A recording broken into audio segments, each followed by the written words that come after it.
విడుదల రజనీని అరెస్ట్ చేస్తారా?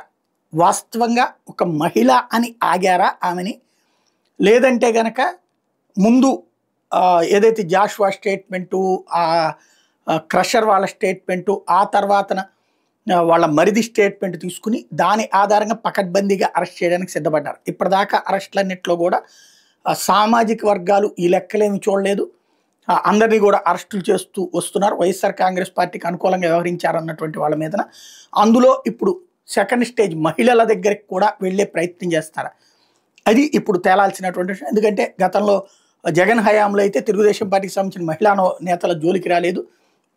ఇప్పుడు ఇదంతా ప్రతీకారాలు వ్యవహారాలే కాబట్టి మరి చేస్తారా?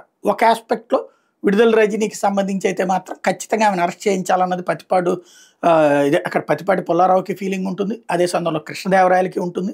వాళ్ళిద్దరూ చాలా కోపంగా ఉంటారు. ఎందుకంటే గతంలో పతిపాటి పుల్లారావు మీద ఆమెను గెలవటం ఒక ఎత్తు, కృష్ణదేవరాయల్ని వైసీపీలోనే ఉన్నాడు ఆయన కూడా ఎంపీగా, అప్పుడు ఆయన్ని ఇబ్బంది పెట్టడం, ఈ మధ్యన కూడా కృష్ణదేవరాయల్ని టార్గెట్ చేసినటువంటి వాళ్ళిద్దరికీ చాలా కోపం ఉంటుంది. అట్లాగే చిలకలూరుపేటలో ఉన్నట్టు తెలుగుదేశం వాళ్ళకి చాలా కోపం ఉంది. ఆ కోపాన్ని తీర్చడం, కేసులు, అవినీతి, ఈ వ్యవహారాలు ఎవరు చేయట్లేదు అనేది కామన్. ఇప్పుడు ఇదివరకు చేశారు, ఇప్పుడు చేస్తున్నారు, ఇంతకుముందు చేశారు.